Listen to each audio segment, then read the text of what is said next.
Hello and welcome to another Maplestory 2 video, and today we're going to be covering up a little bit about preparing yourself for the upcoming Chaos raids. I know I've done a few of those already before, but this is most likely to just get you warmed up for the dungeon.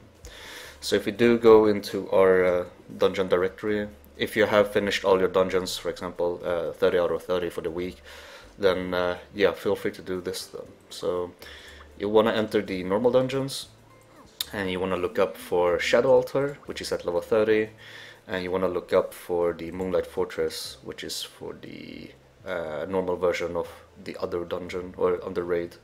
We are gonna get on the 30th November, we're gonna get the Ludibrium Clock Tower, which is level 40. But yeah, for now I would recommend practicing on Moonlight Fortress and for Shadow Altar, and I'll just give you a quick look on the dungeons. You already done at least Shadow Altar through the main story. Moonlight Fortress, I don't think any of you have done it unless you've finished your let's say your extra SP skill from trophy, then obviously go do that. But yeah, so let's get it started. This is obviously part of the main story, but there are some few parts here that you are going to learn. So usually in Chaos Devorak you are going to rush in. You're not going to have this, you're going to fight Chaos Devorak by itself immediately. But these ads will be part of the battle in Chaos Devorak, and what you're going to have to do is literally do some minor jumping part on the eastern island and on the western island, where you need to climb up and kill them on the trees. If you are playing with a heavy gunner, you will be able to jump and use a homing missile to kill them. That saves you some time from climbing up the walls, which is literally over here. For example, you're gonna have to climb up over here and then jump up on top of the like small trees or platforms for Chaos Devorak. But since you have a heavy gunner in your group, you will be able to just jump and use the homing missile to kill them off. That saves you some time to DPS the boss. But the main goal to practice in normal mode is literally for the grabbing part. If you're playing any type of DPS, especially as a melee DPS, you would need to or want to grab onto him when he teleports away. So when he does that, you're gonna get 100% uptime. Instead of running to different platforms, you are being teleported with him to the second platform. So we're gonna, yeah, as you see, the AoE, that's something you're gonna have to avoid when you do the normal, the Chaos version. You're gonna avoid pretty much everything, and you want to keep the 100% uptime on the damage. So as you saw over there, he does a minor jump with this animation. That's the part when it's a cue for you to actually time in your grab button and grab onto him while he teleports. So as you saw, I grabbed onto him, he teleported me with him. But since this is the main story, it's going to be a cutscene. Yeah. It takes some time, and you will get enough practice when you do this over and over, and this will help you to keep yourself 100% uptime on the boss instead of running across the purple water or toxic water. So I'm just gonna try to showcase, well, I can't do anything over here, but I'm gonna try to showcase on the second part when he's on the second platform. We're gonna have to kill all the ads, and then once he does his minor jump, we're gonna try to grab on him to teleport to the left part of the building, platform.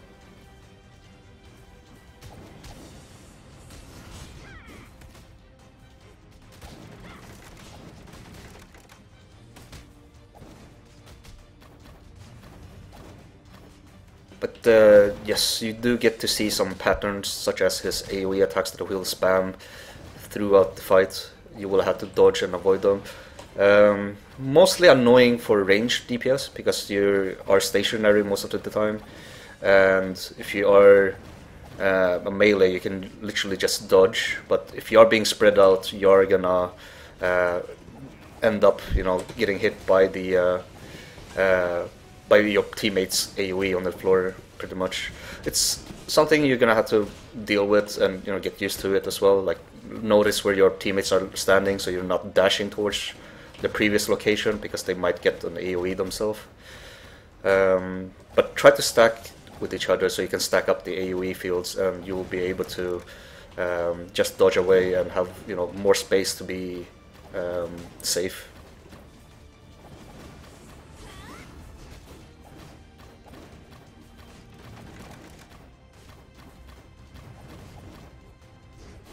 As you can see over there, he tossed both of them on the crossbows, and that's something you could prevent by, if you do realize that, let's say he's aiming at the both crossbows, you should not, dash to the other crossbow, even though that's the objective. But right, let's see if you can showcase the grab. That's something you can practice. You can do this twice throughout the normal mode. Let's see.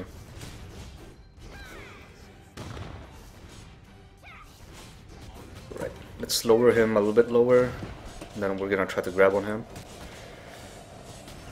Oh, no. So he stunned me there, which will result getting hit by this. In normal mode, this would obviously kill you, but I mean, if you do this from the story. But yeah, as you saw over there, I did not manage to grab onto him. If you do manage, that's the cue of being able to do up 100% uptime. Right now, I had to run around the field to get to the other side. Not something you want to do. Right, let's see.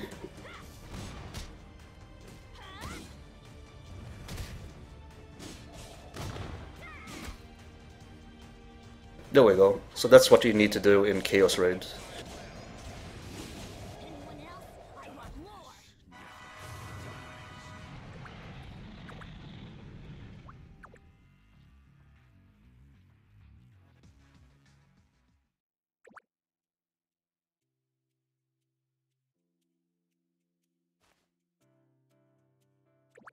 So let's dig into the Captain Morc, and I'll explain a little bit more for that version.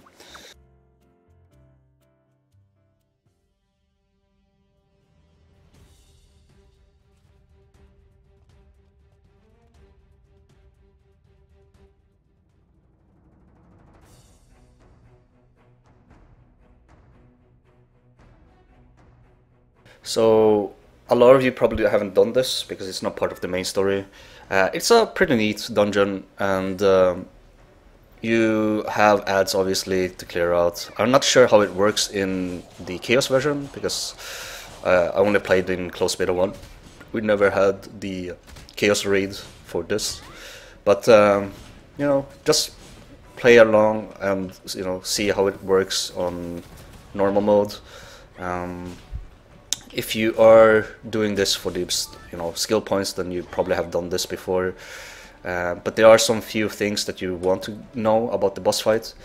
At the boss, he will start to use a big AoE, like raid-wide AoE poison field, where you're gonna take damage all the time. Something that is gonna be a little bit bothersome and probably gonna take for a lot more damage, which your priest won't be able to heal up. And for that, you're probably gonna need some dedicated players to deal with the objects that you can place to have a safe spot, and that's where you're gonna be DPSing while you're being safe from the AoE. Let's see if we can just skip these ads. I guess not. So we do actually need to kill everything.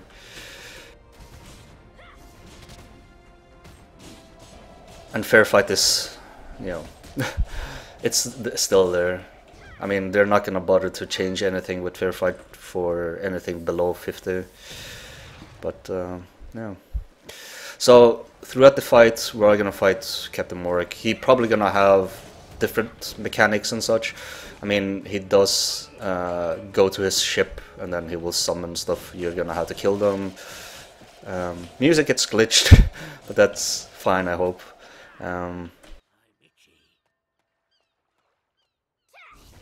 you can't really reach him or do anything.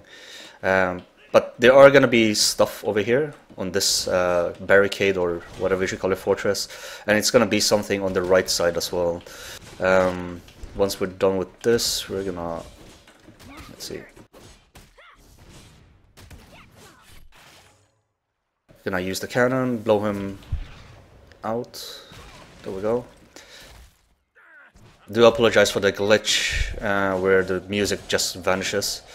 We are gonna try to take him down to a certain amount of health, and that's when he uses the big AoE poison field. This is obviously gonna be for the second Chaos Raid that we're gonna be doing, for the top and bottom part with the legendary outfits or gear. And I believe most of us have already tried out Papulatus anyways, from the main story, so nothing new over there. I mean, you are gonna see some mechanics such as laser beams and, you know, things falling down on your head and whatnot. Just lowering Captain Morc. I figure I might as well cover up the 2 basic ones, or 2 starting Chaos Raids, because they are available in 7 days. So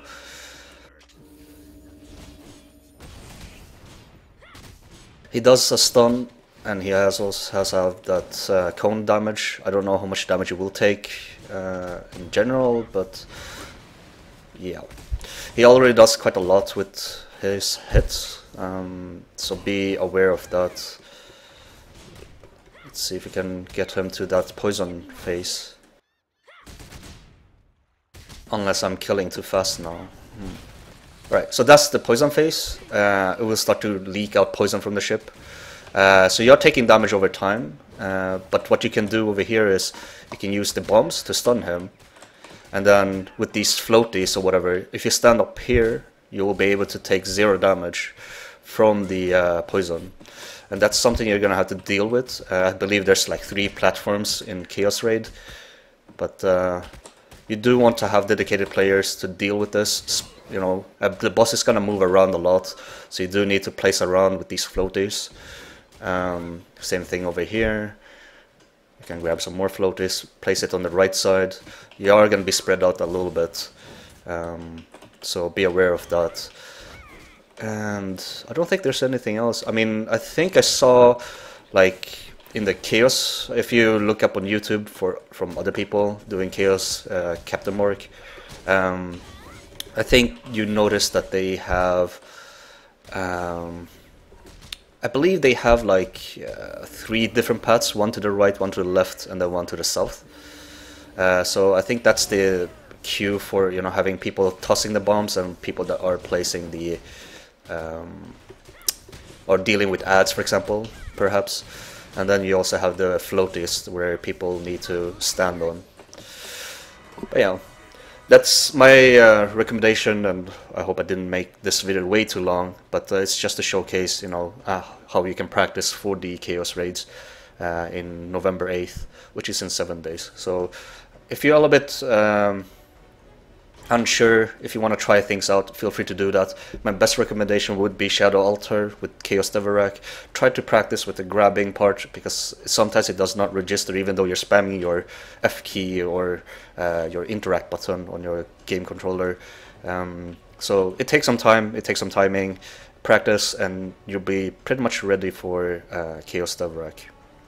So thank you very much for watching, and I'll see you guys in the next one.